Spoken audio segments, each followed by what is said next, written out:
enfant qui porte la lumière. Il l'élève haut, sa lumière, afin que tous puissent la voir et se mettre à espérer. Vous connaissez son nom, Emmanuel, Dieu avec nous. Chantons notre espérance.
En prenant cœur et corps d'homme, tu as changé de nom, Seigneur. Désormais, tu t'appelles Emmanuel, Dieu avec nous. Grâce à Jésus le Christ, en tout, pour tout et pour toujours, te voici de notre terre, entièrement et sans privilège, solidaire des vivants, de leur chute et de leur relèvement, solidement liés à toute notre existence, à notre désir, à notre mort, à notre amour et à notre temps. Te voici fidèlement engagé avec nous dans notre lente et patiente montée vers la lumière. Merci notre Dieu, Seigneur Tout-Puissant, plutôt Emmanuel. Nous n'avons pas encore pris l'habitude de te donner le nom que tu as toi-même choisi dans la nuit de Noël. Merci notre Dieu Emmanuel de demeurer avec nous. À partir de maintenant, nous pourrons nous accrocher à cette solide espérance et dire à nos frères et à nos sœurs: relevons notre tête et notre cœur. Dieu s'est lié à la terre. Dieu s'est lié à tous les vivants. Nous ne sommes plus seuls. Dieu se tient au milieu de nous. Et avec nous, il change la face de la terre. Amen.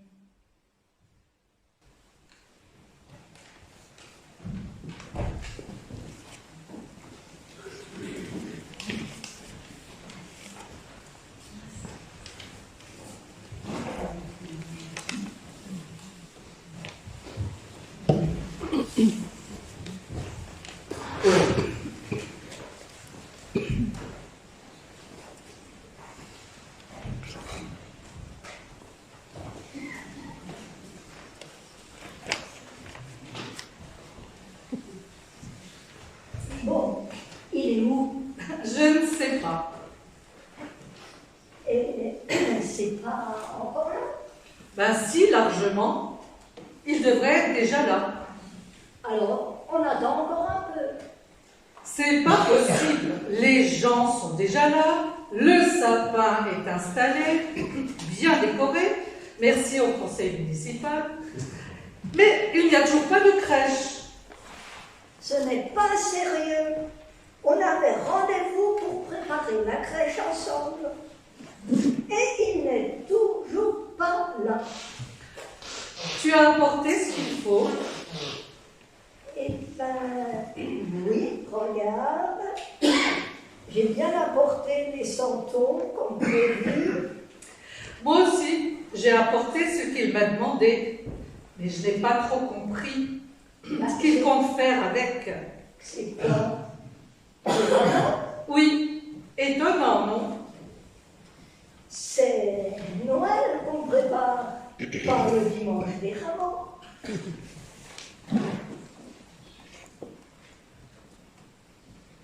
C'est de la paille.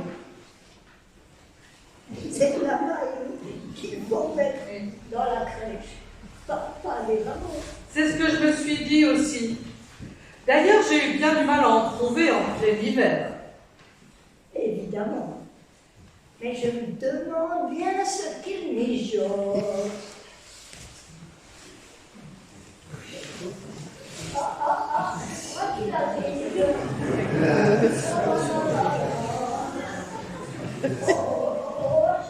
Il a changé. On a mis du temps. Oui, excusez-moi. Ça m'a pris un peu plus de temps que je ne pensais. Mais j'ai trouvé ce que je voulais. Mais t'as la crèche. Et vous, vous avez apporté ce que je vous ai demandé? Et on se demandait, justement... Je n'ai pas vraiment trop compris. Des rameaux? Voilà. C'est pas beau, ça?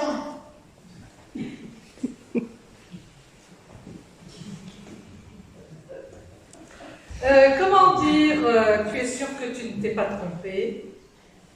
Je crois que tu as oublié la petite maisonnette, là, pour installer les petits santons, tu sais, la petite étable avec la petite étoile. Mais non, je n'ai pas oublié. Pas de petite maisonnette cette année. On va installer la crèche sur cette souche. Quoi? Mais pourquoi? Elle ne vous plaît pas? Mais qu'est-ce que c'est que cette histoire? Ça ne va pas du tout. Mais si, c'est parfait. Comment ça, c'est parfait? Une souche? Mais quelle idée! Elle a raison. C'est Noël, enfin. Les gens veulent des paillettes, des boules qui brillent, des guirlandes, de la fausse neige qui scintille par un vieux machin plein de mousse. Cette vieille souche est parfaite, je vous dis. Mais enfin, pourquoi? Vous n'avez pas une petite idée? Vraiment? Une histoire de souche à Noël.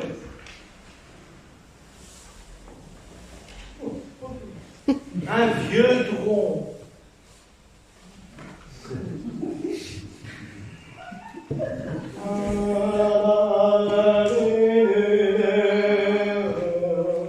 Mais oui, bien sûr, d'un arbre séculaire, du vieux tronc d'Isaïe.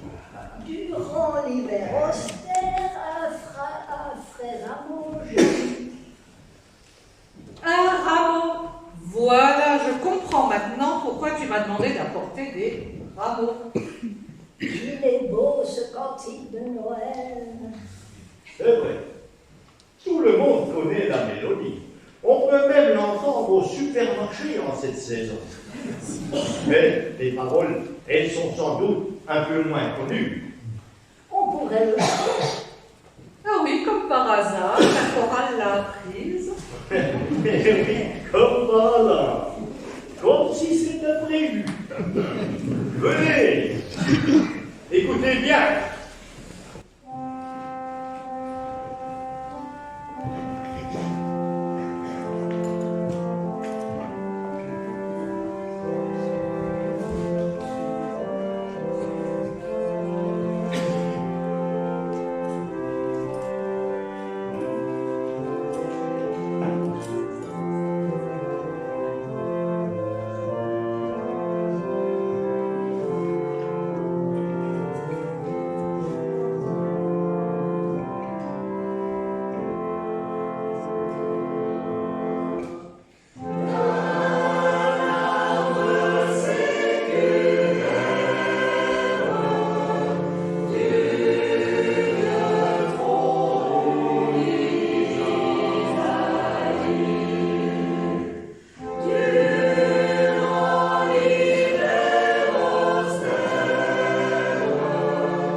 C'était beau. Non? Eh, c'était beau, hein? Je dis.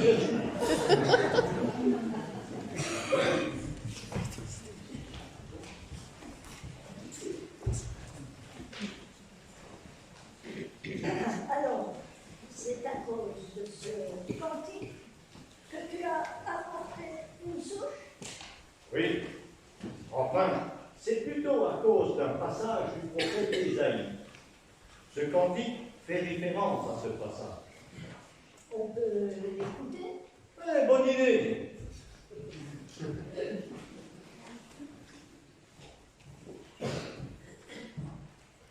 Lecture du prophète Ésaïe, chapitre 2. Un rameau sort du vieux tronc d'Isaïe. Une nouvelle pousse sort de ses racines. L'Esprit du Seigneur est sans cesse avec lui. L'Esprit qui donne sagesse, discernement, l'aptitude à décider et la vaillance. L'Esprit qui fait connaître le Seigneur Seigneur et enseigne à l'honorer. Il lui inspirera d'honorer le Seigneur. Il ne jugera pas selon les apparences. Il ne décidera rien d'après des racontars. Mais il rendra justice aux défavorisés. Il sera juste pour les pauvres du pays. Sa parole, comme un bâton, frappera le pays. Sa sentence fera mourir le méchant. La justice et la fidélité seront pour lui comme deux ceintures qu'on porte toujours autour des reins. C'est trop beau. Oui, c'est beau, mais bon, Bon, quoi?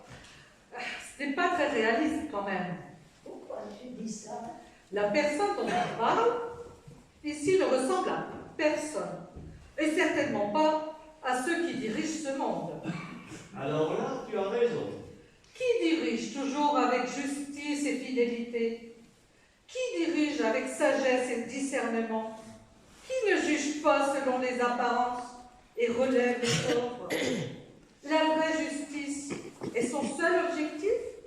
De qui peut-on dire cela? Oui, mais tu as toujours raison. Je ne vois pas.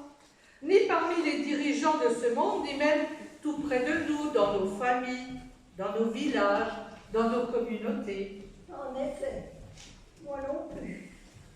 Peut-être que nous devrions écouter la suite. Oui, écoutons.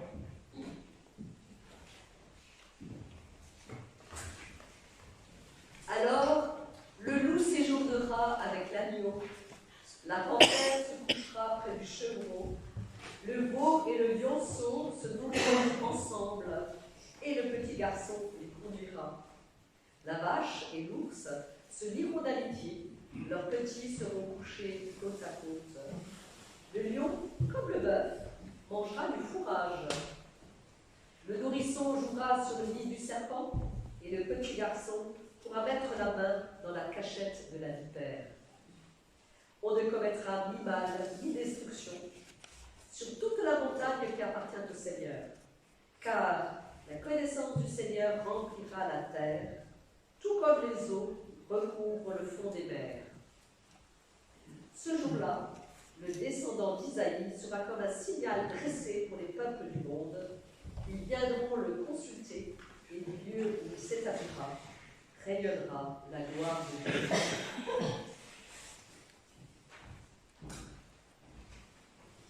Ça te parle plus? Ben non, c'est pire. Sérieusement, le loup qui vit avec l'agneau, la vache et l'ours qui deviennent amis, leurs petits qui dorment ensemble. Impossible. Et puis alors le pompon, le lion, qui mange du fourrage comme le bœuf. Tout le monde serait végétarien dans cette histoire. Je ne vois pas comment ce serait possible. Si je sers du tofu le soir de Noël, je ne vous raconte pas la tête qu'ils feront autour de la table. Ah oui, si tu fais ça, tu te filmes avec ton portable pour me montrer leur réaction. C'est pourtant ce à quoi nous invite ce texte. Oui, mais et puis, alors la fin. On ne commettra plus ni mal ni destruction sur toute la montagne qui appartient au Seigneur. Alors que les bombes pleuvent à Gaza et que des milliers d'enfants meurent. C'est beau, mais ce n'est pas la réalité, c'est plutôt un rêve, un monde idéal qui n'existe pas. Tu as raison. Il y a toutes les guerres. La menace sur notre environnement et tellement d'autres souffrances dans ce monde. Mais justement, c'est au milieu du chaos que retentit la promesse d'Ésaïe. Comment ça? Ésaïe s'adresse à un peuple désespéré. Ils sont en train de vivre la catastrophe de l'exil. Ils ont tout perdu. Ils n'ont plus aucune espérance. C'est à eux, au milieu du chaos, que cette promesse est adressée. Alors là, je comprends bien. C'est vrai que c'est justement quand on est désespéré qu'une parole d'espérance a de la force. C'est quand nous relever. Oui, si tout allait bien dans ce monde et dans nos vies, nous n'aurions pas besoin de paroles d'espérance. Écoutez la promesse qui surgit au milieu du chaos. Bam, bam, bam, bam, bam, bam, bam, bam, bam, bam,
une parole d'espérance qui surgit dans le chaos. Ce dont parle le prophète Ésaïe, ce n'est pas un rêve éloigné, c'est une promesse. Un jour, la justice et la paix régneront pour tous les êtres vivants. Et c'est justement dans ce monde en souffrance que cette promesse peut nous appeler, nous rejoindre. Elle nous rejoint et nous met en marche pour le changer, ce monde. Il me reste une question. C'est quoi le rapport avec Noël? Il me semble que c'est Jésus. Mais encore, Le sauveur attendu, le rameau qui pousse sur la vieille souche, c'est Jésus. Pour les chrétiens, oui. Les chrétiens sont ceux qui ont reconnu en Jésus le Sauveur attendu depuis si longtemps. Celui que les prophètes avaient annoncé, celui qui apporte la paix. Ça me rappelle l'annonce de la naissance de Jésus au berger, quand les anges illuminent le ciel. Oui, il s'annonce la joie dans le ciel et la paix sur la terre. Ce passage-là aussi, on pourrait l'écouter.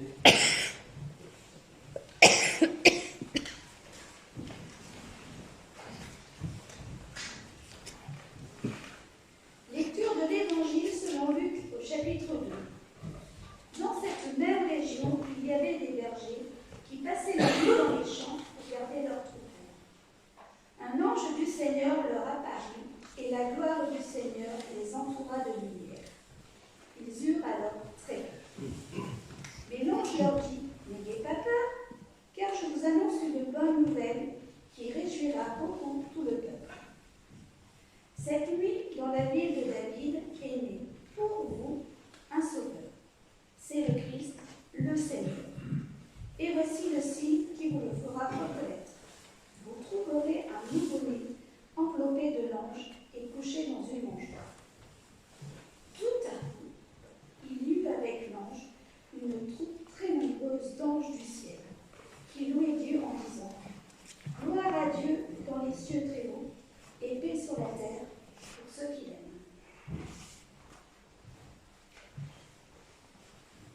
Après cela, les bergers sont allés voir l'enfant. Cet enfant qui toute sa vie nous a invités à faire grandir la paix dans ce monde. Et quand ils sont partis, ils l'ont annoncé à tous ceux qu'ils rencontraient. Oui, eh ben, dans notre crèche à nous, il n'est toujours pas né le petit Jésus. On l'installe, ça ne va pas se faire tout seul. Attends, avant d'installer Jésus, Marie et Joseph.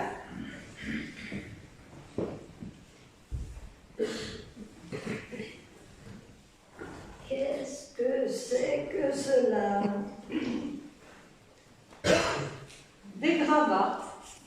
Des gravats, comme ceux des immeubles qui s'écroulent sur les civils. Ça me donne une idée aussi. Attendez.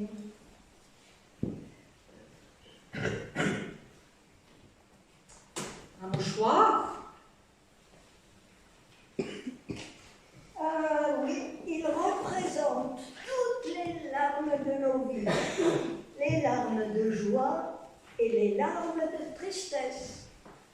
Moi, je vais y mettre une échelle et quelques petits cailloux.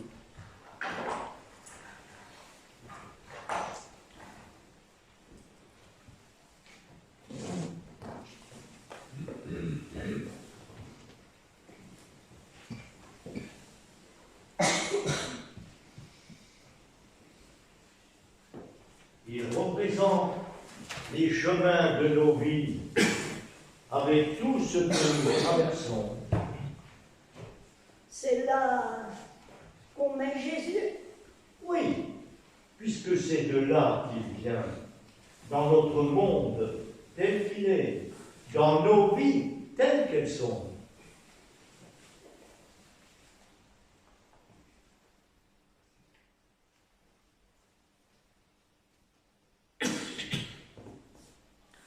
et nos rameaux. C'est le moment de les installer.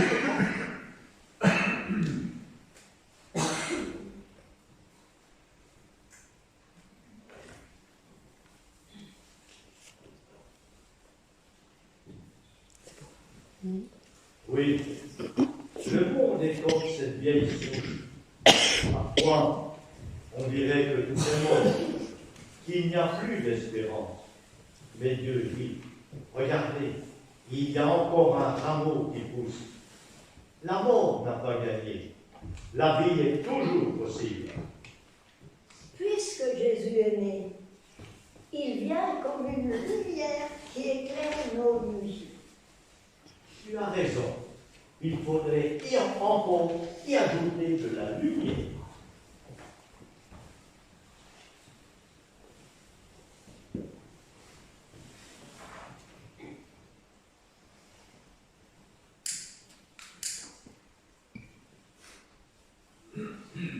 Maintenant, c'est parfait. Jésus est né, il ne nous reste plus qu'à chanter.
femmes prendront les vies. Aujourd'hui, dans la nuit du monde et dans l'espérance de la bonne nouvelle, j'affirme avec audace ma foi dans l'avenir de l'humanité.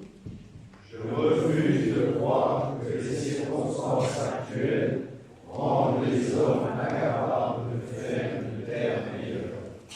Je refuse de croire que l'être humain n'est qu'un fétu de paille ballotté par le courant de la vie, sans avoir la possibilité d'influencer en quoi que ce soit le cours des événements. Je refuse de partager l'avis de ceux qui prétendent que l'homme est à ce point captif de la nuit sans étoiles, du racisme et de la guerre, que l'aurore radieuse de la paix et de la fraternité ne pourra jamais devenir une réalité. Je refuse de faire mienne la prédication cynique que les peuples descendront l'un après l'autre dans le tourbillon du militarisme vers l'enfer de la destruction thermonucléaire. Je crois que la vérité et l'amour sans condition auront le dernier mot effectivement. La vie, même vaincue provisoirement, demeure toujours plus forte que la mort. Je crois fermement que même au milieu des obus qui éclatent et des canons qui tonnent, il reste l'espoir d'un matin radieux. J'ose croire qu'un jour, les habitants de la terre pourront recevoir 3 repas par jour pour la vie de leur corps, l'éducation et la culture pour la santé de leur esprit, l'égalité et la liberté pour la vie de leur cœur. Je crois également qu'un jour, toute l'humanité reconnaîtra en Dieu la source de son amour. Je crois que la bonté salvatrice et pacifique deviendra un jour la loi. Le loup et l'agneau pourront se reposer ensemble. Chacun pourra s'asseoir sous son figuier dans sa vie et personne n'aura plus raison d'avoir peur. Je crois fermement que nous l'emporterons. Amen.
Nathalie et Jean-Pierre pour la pièce qu'ils vont jouer.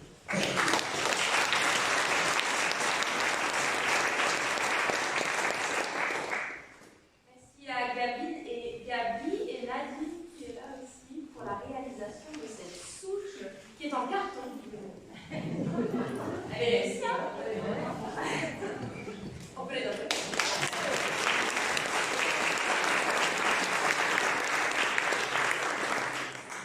On va la laisser là. D'ailleurs, en fait, moi je propose qu'on la laisse un peu dans l'église de Solbar, comme elle est ouverte. Elle pourra réjouir les visiteurs. Merci à Élie, notre fidèle sacristaine.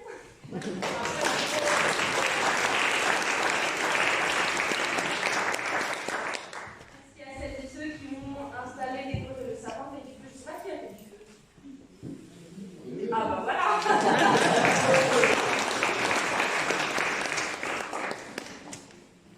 Alors quelques annonces pour les événements à venir. Demain soir, on est à Belmont à 18h. Ce sont les enfants qui ont préparé une petite scénette, les enfants de la paroisse. Et la chorale sera là aussi. Donc ce ne sera pas la même chose que ce soir, mais ce sera très chouette aussi. Lundi matin, le 25, le culte sera à 10h30 à Foudet avec Sainte-Celle et la fanfare. Et nous aurons un culte encore le dimanche 31 décembre pour terminer l'année ensemble, un culte en commun pour tout le consistoire à 18h à Roto. Dimanche 31 à Roto.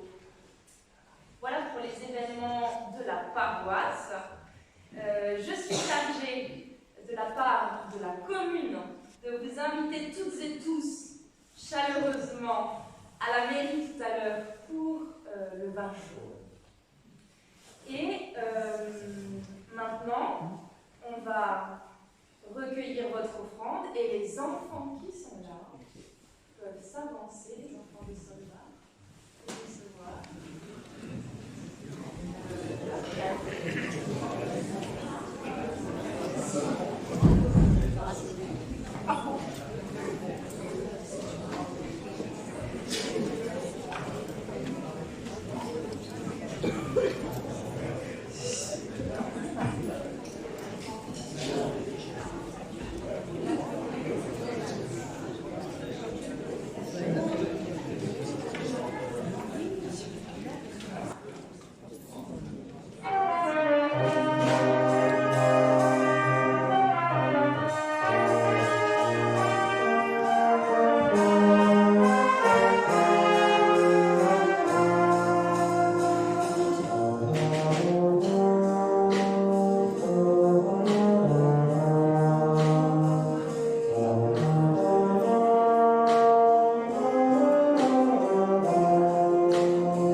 vous avez vu jouer par Gabi, Nathalie et Jean-Pierre. Et pour la direction de la chorale, et tout l'engagement qu'elle a auprès de nous, toutes les répétitions que l'on fait avec elle.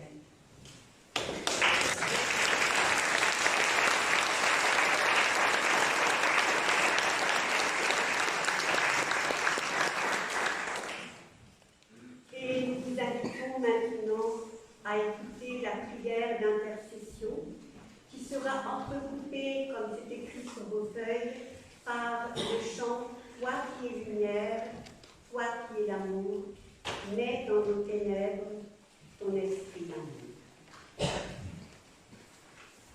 Nous voici, notre Dieu Seigneur, sortant de la nuit pour venir jusqu'à toi.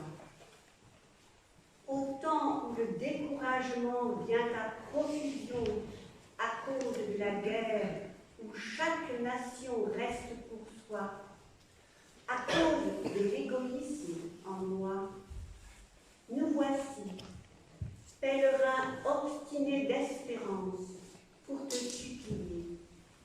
Viens, Seigneur, et nous continuerons d'avancer.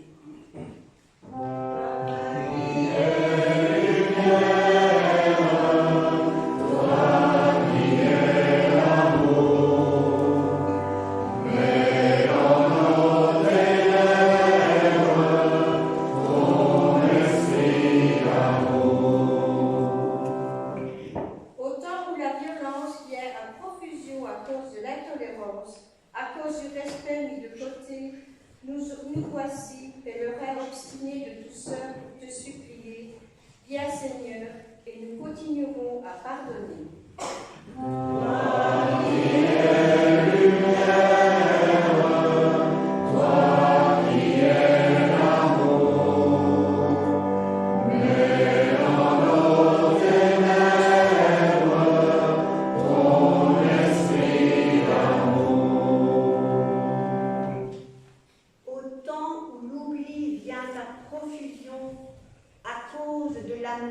Difficile à sauvegarder au-delà du temps, à cause de la fidélité, difficile à maintenir au creux de chaque jour.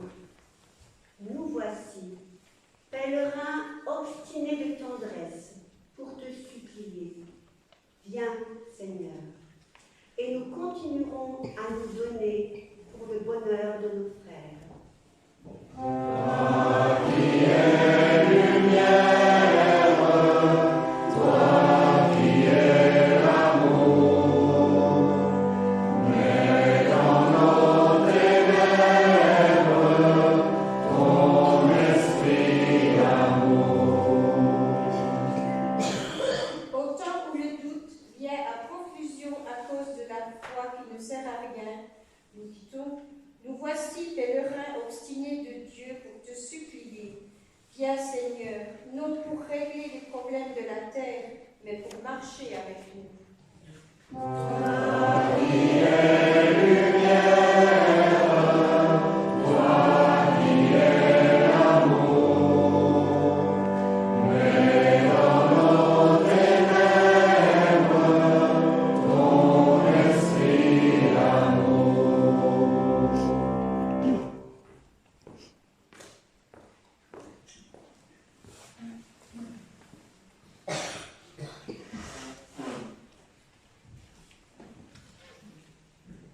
Il est temps. Viens, notre Dieu Seigneur. Sors de ton silence afin que notre pèlerinage s'accomplisse dans la clarté de ta présence. Unis nos cœurs et nos voix dans cette prière que tu nous as donnée. Notre Père, Que ton nom soit sanctifié, que ton règne vienne, que ta volonté soit faite sur la terre comme au ciel. Donne-nous aujourd'hui notre pain de ce jour. Pardonne-nous nos offenses, comme nous pardonnons aussi à ceux qui nous ont offensés. Et ne nous laisse pas entrer en tentation, mais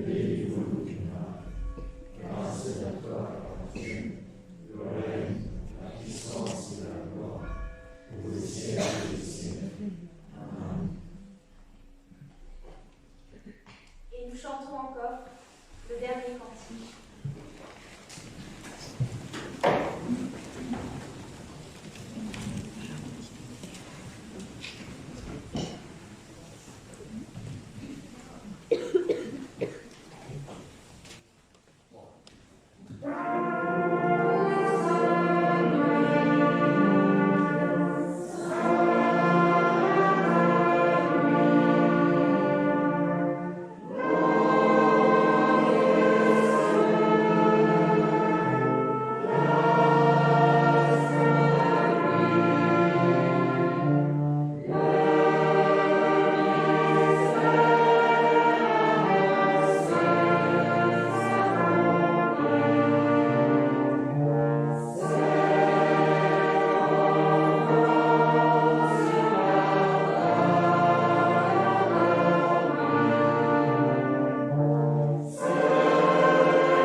Le lion dormira près de l'agneau, et on pourra mettre la main sur la cachette de la vipère.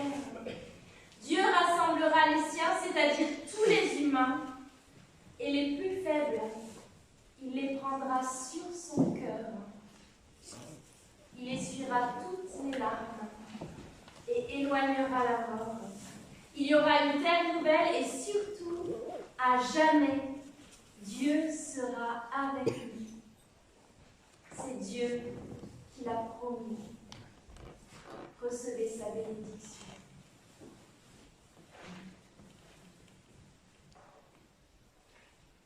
Que l'enfant de la crèche mette dans vos cœurs la joie de Noël. Cette joie que rien ni personne ne peut vous enlever. Qu'il vous bénisse et qu'il vous garde dans sa paix, le Père,